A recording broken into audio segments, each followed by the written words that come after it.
Continuamos con la serie de entrevistas en vídeo que iniciamos hace ya 2 números, aquí en la revista Cercha, con el objetivo de dar voz a profesionales de referencia de la arquitectura técnica. Como en el número anterior, volvemos a contar con un embajador de la arquitectura técnica. En esta ocasión nos acompaña Enric Heredia, arquitecto técnico especializado en cálculo de estructuras, consultor en edificación y rehabilitación y director de Novaltra. Es además profesor universitario y presidente de la Asociación de Consultores de Estructuras de Cataluña. Con más de 25 años de experiencia profesional, Enric combina la práctica diaria en obra y en el cálculo estructural con la docencia y el impulso de herramientas digitales orientadas al control y seguimiento de la edificación. En esta entrevista hablamos de digitalización desde la realidad del arquitecto técnico, del valor de la obra, del asociacionismo profesional y de los retos de futuro de la profesión. Muchísimas gracias por atendernos, Enric. Nada, gracias a vosotros por haberme invitado. Por si fuera poco con todo este currículum que he estado contando a nuestros espectadores, recientemente le han nombrado embajador de la arquitectura técnica. ¿Cómo recibe este galardón tanto a nivel profesional como personal? Bueno, primero con mucho agradecimiento, evidentemente. Evidentemente, cuando se me ofreció, lo primero que dije es, creo que hay otros candidatos que tienen, digamos, más currículum o más méritos. Pero bueno, insistió el consejo como tal y evidentemente hay que, digamos, apreciar cuando alguien te aprecia. Muy bien. He leído en alguna entrevista que decía que no había ejercido como arquitecto técnico. Me imagino que se refería al arquitecto técnico en obra, porque es una trayectoria la suya profesional de 25 años ya. ¿Cómo ha cambiado un poco la profesión en todo este tiempo? Bien. Y aclárenos si ha sido usted arquitecto técnico o no. Llevé una obra hace muchísimos años, pero como arquitecto técnico al uso de responsable técnico de la ejecución material de una obra, solo lo he hecho una vez en mi vida. Piso obra constantemente. Lo que pasa es que lo piso desde otra perspectiva y en unas fases muy concretas que básicamente son las estructuras. Pero sí que está capacitado para decirnos cuáles han sido estos grandes cambios en 25 años, me imagino que la noche y el día, ¿no? Sí, ha habido un cambio cultural y técnico profundo, ha cambiado, vamos a mal y luego a bien, digamos a mal. El oficio evidentemente se ha ido perdiendo. Cuando empecé yo tampoco es que hubiera mucho oficio, pero quedaba algo. Esto se ha perdido radicalmente. Entonces la mano de obra es una mano de obra pues, menos cualificada, lo cual requiere más control y en esa dinámica se mueve el arquitecto técnico, en tener que controlar mayores exigencias con unas ejecuciones a veces ejecutadas por personas o profesionales con poca cualificación, por parte de todos, pero esa es la circunstancia que he ido encontrando. ¿Y en qué momento detecta que quizás la forma tradicional de trabajar en la profesión no es la adecuada, que hay una forma de optimizarla y de hacerlo todo mucho más eficiente? Es complicado porque si lo comparamos con la industria, donde para fabricar un instrumento, no sé, una impresora, por ejemplo, algo que no sea muy familiar, pues hay 2 o 3 años de investigación, hay varias pruebas piloto, luego hay una cadena cero donde se prueban no sé cuántas cientos de impresoras y cuando todo esto ya está calibrado, esa impresora sale al mercado. Nosotros, cada edificio es nuevo, la circunstancia es nueva y aprendemos nuevo. Entonces, es un sector de complicada evolución. Estamos obligados a evolucionar, evidentemente, pero es complicado. Pero aún así, todo lo que son los medios auxiliares, todo lo que se puede preparar antes de ejecutar la obra, todo esto ha mejorado muchísimo. La obra sigue habiendo el mismo barro de siempre. Y lo va a haber siempre. Sí. Y lo va a haber siempre. Bueno, ahora con la construcción industrializada quizá menos barro, ¿no? Sí, menos barro, por supuesto. Pero hay cosas inherentes que están en el terreno, que hay que hacer una cimentación, etc. Pues en este cambio surge la palabra que nos trae hoy aquí, que es digitalización. ¿En qué momento está el estado de la digitalización en la profesión? Si le tuviera que dar de un 1 a un 10... Claro, el problema es dónde está el 10. Claro, qué difícil. Sí, pero sí que ha habido un cambio sustantivo a raíz de la pandemia. La pandemia un poco como sociedad nos enseñó a entender lo que era la digitalización, porque hace 4 días hablábamos de informática y ahora prácticamente nadie habla de informática, incluso la gente común ya entiende la diferencia. Entonces, la digitalización en el fondo es pura comunicación. Y dentro de esa comunicación que quedamos todos al descubierto, que eso es otra circunstancia importante. Entonces, esta evolución ha avanzado y evidentemente no le veo ahora fin. Le están viendo los arquitectos técnicos colegiados que hay de todo tipo, pues desde gente en obra, gente especializada en procesos, profesores, funcionarios. ¿A qué diría usted que ayuda más? ¿A qué proceso ayuda más el tema de la digitalización? ¿A qué tipo de arquitecto técnico le puede ayudar más? Bien, al arquitecto técnico que ha trabajado tradicionalmente de una manera, con papel, pues ya está, no lo vamos a sacar de ahí. Sí que va encontrando algunas cosas que le facilitan la vida. Yo lo comparo, por ejemplo, con la fotografía en papel y la fotografía digital. También había un rechazo a la fotografía digital y ahora no está en discusión. El tema de los periféricos, los móviles, la potencia de los móviles, la cobertura, todo eso ha facilitado que hay ciertas cuestiones que ya no se discuten y se hacen en forma digital. Sí que trazar toda la actividad dentro de un sistema, pues cuesta, aunque evidentemente es una trayectoria y una dirección inexcusable y no veo otra dirección. Una curiosidad, ¿sigue usted usando agenda en papel? No, pero me gusta escribir en papel. Me gusta. Lo digo con los papeles puestos encima de la mesa. Sí, yo soy de una generación que hay un poco de todo, pero yo hay mails de cierta importancia y me los imprimo y me los leo. ¿Y qué tiempo gasta un arquitecto técnico en tareas repetitivas, documentación dispersa, controles que son poco eficientes? Mucho, claro. Gastamos mucho tiempo. Básicamente el pecado es no documentar de forma sistemática o mínimamente sistemática. Todo eso es muy económico hasta el día que has de buscar algo. Entonces, todo lo que has ganado no haciéndolo, lo vas a perder buscándolo. Y esa es la dinámica que si tomas conciencia, que mucha gente toma conciencia, va tomando conciencia, pues ya le ves el beneficio. La digitalización no te va a permitir hacer las cosas más rápidas, te las va a permitir hacer mejor y una vez has terminado, has terminado. Esa es la gracia. ¿Pero me habla usted de oficina o no, aplicamos a obra? Oficina y obra, claro. ¿Cómo sería el proceso en obra? En obra, por ejemplo, pues la labor típica de un arquitecto técnico en obra es controlar la ejecución material, lo cual ha de verificar que los materiales se han recepcionado correctamente, ha de verificar que las partidas o las fases de obra que están ejecutando pues estén los medios auxiliares, que lo ejecutado esté correcto, etcétera, etcétera. Ha de recoger una serie de información, ha de hacer un pequeño reportaje fotográfico. Bueno, pues todo eso sí si lo gestionas en el momento. No digo que tengas ya toda la información gestionada y correctamente redactada en el momento, pero ya la tienes. Ya está, a partir de ahí no la vas a perder. Luego ya, mañana o por la tarde o cuando sea, acabas de perfilar las cosas. Pero si eso no se hace así, se hace de forma tradicional, pues conlleva mucho más trabajo y bastante riesgo de perder las cosas. ¿Y son disciplinados los compañeros o siempre se acusa esta profesión de ser un poco inmovilista al sector del ladrillo? ¿Tenemos que darles la razón a quien nos dicen que no nos adaptamos bien a las nuevas tecnologías o no? No, es difícil comparar porque no conozco con profundidad otros campos. Sí que otros campos, otras profesiones lo tienen mucho más fácil. Estoy pensando ahora en la medicina, pues, un montón de instrumentos, protocolos. Bien. Nuestro campo es complicado. Nos tendríamos que comparar, no sé, con la minería o un tema forestal. Pero bueno, vamos avanzando. Lo que sí es verdad es que en relación a la importancia, tanto social como económica, que tiene este sector, en relación a lo que está digitalizado, ahí sí que perdemos. Ahí perdemos como campeones. Pero bueno, vamos avanzando poco a poco. ¿Y sería el arquitecto técnico el profesional competente para realizar estas labores de digitalización en la obra? Somos un equipo,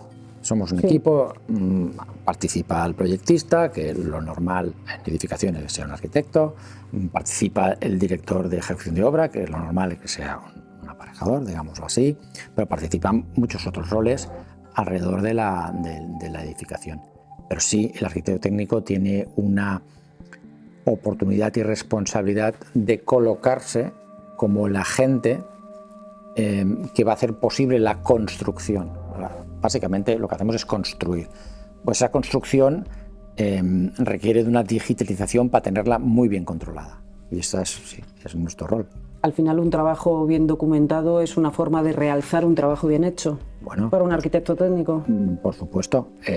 Ahí viene otra circunstancia de nuestra profesión, que nuestro reconocimiento es cuando sale mal, porque si sale bien nadie se acuerda, ¿vale? Pues entonces vamos a documentar bien cómo se ha hecho bien las cosas.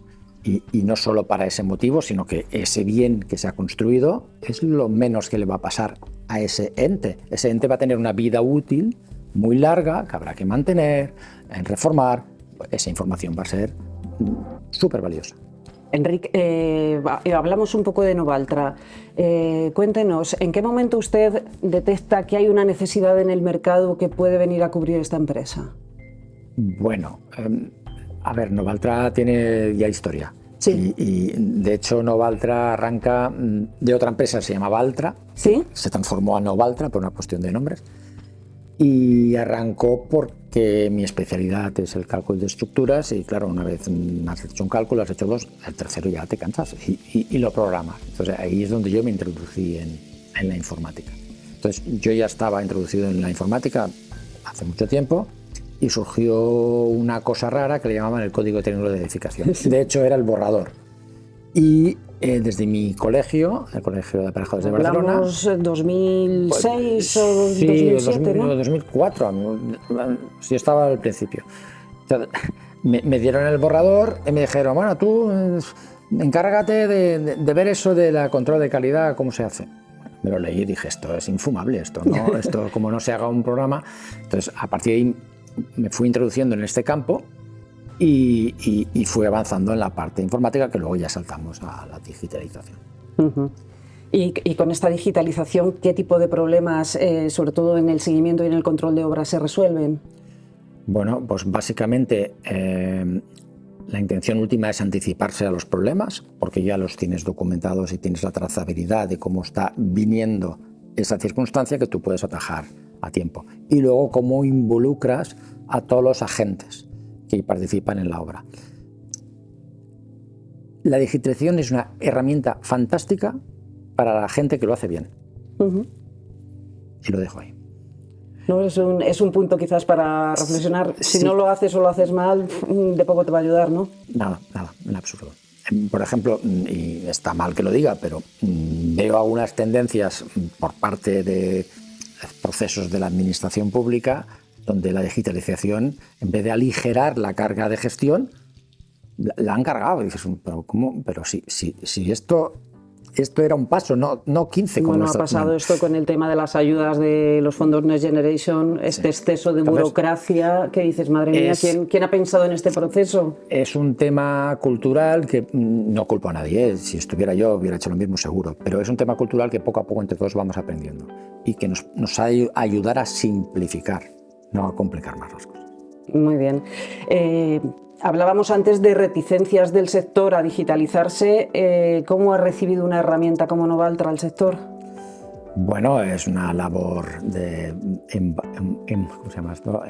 ¿De prescriptor o de embajador? Bueno, casi sí. Cuesta, pero es verdad que las nuevas generaciones pues ya suben aprendidas, no tienen ningún tipo de reparo en usar todo tipo de herramientas tecnológicas. Los llamados millennials, como decíamos antes con nuestros compañeros cámaras. Sí, no, estos ya nos pasan por encima de largo. Pero la gente ya de cierta edad también se ha ido adaptando y se ha ido introduciendo a esta tecnología. Y bueno, aparte de Novaltra, vemos que es usted presidente de la Asociación de Consultores de Estructuras, bueno, lo digo en castellano. No, en castellano se puede leer perfectamente. Que si no, seguro que lo pronuncie mal, que es una entidad que busca fomentar el asociacionismo, defender los intereses comunes de los profesionales del cálculo y del diseño estructural. Bueno, pues es una parte un poco distinta de la otra pata de su trabajo. Sí, bueno, esto la verdad es que es un placer presidir esta asociación que tiene ya 45 años de historia. Es una asociación transversal, es decir, los que estamos ahí somos titulados con cierta relación con las estructuras, por tanto hay ingenieros industriales, ingenieros de minas, ingenieros caminos, arquitectos y aparejadores. Y nos tratamos por un igual porque nos une, digamos, el conocimiento de las estructuras, y para ello somos, yo no he conocido otra asociación, no solo pasas un examen para entrar, sino que pasamos un examen cada 2 años. Madre mía. Sí. Tenemos una comisión, que es la comisión de control, que depende del área de calidad, y cada 2 años dicen los papeles. Vas a entregar un proyecto, se revisa el proyecto y se hace una evaluación. Y si no estás en el nivel o has perdido la comba porque no has seguido las nuevas normativas, pues se te invita a mejorar o abandonar la asociación, que eso pasa. Es un trabajo que a primera vista parece un poco individualista. ¿Qué aporta en este caso el asociacionismo con otras profesiones y con los mismos compañeros? Es vital, y sobre todo lo digo para los técnicos jóvenes. Hablar con la gente que tiene los mismos problemas que tú mejora directamente. Entonces nosotros lo tenemos clarísimo, y la gente que participa en la asociación, que es una asociación que se viene a sufrir, porque pagas y trabajas. O sea, ya. Pues esa era mi siguiente pregunta. ¿En qué están trabajando? ¿Cuáles son los principales retos que tienen identificados? ¿Como asociación? Sí. Bueno, evidentemente el tema de la sostenibilidad ha venido para quedarse y me parece perfectamente bien. Por lo tanto, es un componente más en nuestro diseño de la estructura. El tema de los proyectos parciales es un tema que también se viene luchando hace tiempo. Es una figura jurídica que existe en la LOE, y lo que dice es que un proyecto arquitectónico puede haber una figura, un aparejador, que asuma la parte ejecutiva del proyecto y si quiere también la dirección del proyecto, y que exista este continuo. Nosotros luchamos por esto por un motivo, digamos, entre comillas, egoísta. Es decir, cuando menos intermediarios hables con la persona que te va a financiar, pues se entiende que vas a negociar mejor. Por lo tanto, pues preferimos hablar con el promotor que no con el proyectista.